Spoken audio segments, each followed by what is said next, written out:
Nagpur police गुन्हे शाखेच्या unit क्रमांक 4च्या पथकाने अंमली पदार्थ तस्करांविरोधात मोठी कारवाई करत एका आरोपीला रंगेहात ताब्यात घेतलंय। नाल्याजवळ एक इसम एमडी ड्रग्ज विक्रीसाठी येणार असल्याची गोपनीय माहिती मिळताच गुन्हे शाखेच्या पथकाने तातडीने सापळा रचून कारवाई केली। या मोहिमेदरम्यान ॲक्टिवा दुचाकीवर संशयास्पदरित्या बसलेल्या इसमाला ताब्यात घेऊन त्याची झाडाझडती घेतली असता त्याच्याकडून 70 gram MD drugs, 3 mobile phone आणि दुचाकी असा एकूण अंदाजे 8 लाख रुपयांचा मुद्देमाल जप्त करण्यात आला। या प्रकरणात लकी मनपिया असे अटक करण्यात आलेल्या मुख्य आरोपीचे नाव असून त्याच्यासोबत एक विधी संघर्षित बालकाला ताब्यात घेण्यात आलंय।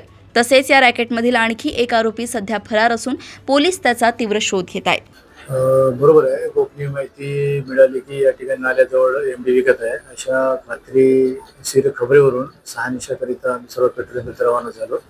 सोबत एबीआय बारंगी आणि अजय यादव यांची टीम त्या ठिकाणी संशयितरित्या एका ॲक्टिवावर बसलेले जे डाऊट आलं त्याला ताब्यात घेतलेले।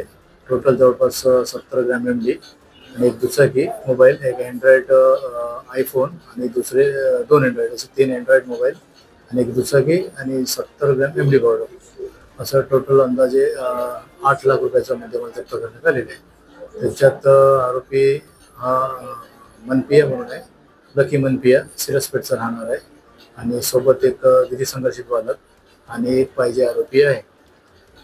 बरोबर आहे, ते खाण्याची सवय पडलेली आहे, त्याच्यानंतर खाण्याचा शौक भागवणे, नंतर विक्री करून कमाई करणे, म्हणजे कमी वेळात झटपट कमाई कसं करायचं आहे या पद्धतीने यांचा व्यवसाय सुरू झाला होता। त्याच्यामुळे यांना बंद करण्यासाठी ही कारवाई करण्यात आली। याच्यात माननीय पोलीस आयुक्त श्री नांगरे पाटील सर आणि जॉईंट CP रेड्डी सर, आमचे क्राईमचे गाबाळे सर आणि साऊ मॅडम, तसेच आमचे पोलीस उपायुक्त डिटेक्शन अग्रवाल साहेब, ACP आमचे जाधव साहेब या टीमच्या मार्गदर्शनात ही कारवाई करण्यात आली। नाही, या अगोदर नाही, जो पाहिजे आरोपी आहे त्याच्यावर गुन्हे आहेत, हे जस्ट सुरू केलेले होते याचा व्यवसाय, त्याच्यात पकडले गेले।